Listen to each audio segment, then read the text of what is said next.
সেই আওয়ামী লীগের আর পুনর্বাসন হবে না।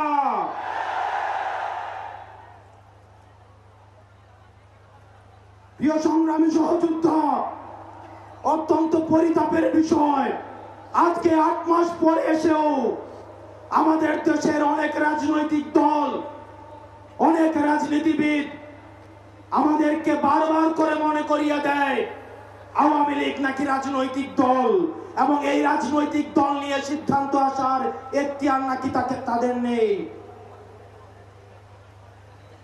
ডক্টর মোহাম্মদ ইউনূস গত কিছুদিন আগে বলেছেন আগামী নির্বাচনে আওয়ামী লীগ অংশগ্রহণ করবে কি করবে না সেটি সিদ্ধান্ত নাকি আওয়ামী লীগের।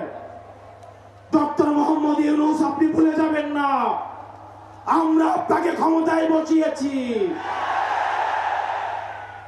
আওয়ামী লীগ নির্বাচন করবে কি করবে না, আওয়ামী লীগ আসবে কি আসবে না, এই সিদ্ধান্ত নিয়েছি আমরা। আওয়ামী লীগ মারা গিয়েছে বাংলাদেশে, আর জানাজা হয়েছে দিল্লিতে। আমার ভাই আবরার এবং শহীদ আবু আলিফের রক্তের উপরে পাড়া দিয়ে এই আওয়ামী লীগ বাংলাদেশে আসবে না। এই সংস্কার, আমাদের দেশের সবচেয়ে বড় সংস্কার, আওয়ামী লীগকে নিষিদ্ধ করতে হবে। কোন কিন্তু অথবা নেই, আচ্ছা দেখছি এরকম কিছু নেই, আওয়ামী লীগকে নিষিদ্ধ করতেই হবে।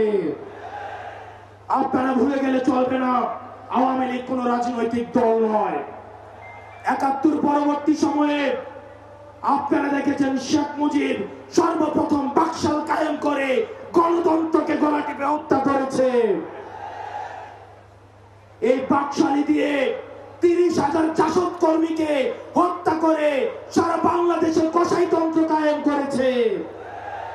আওয়ামী লীগের লুটপাটের কারণে আপনারা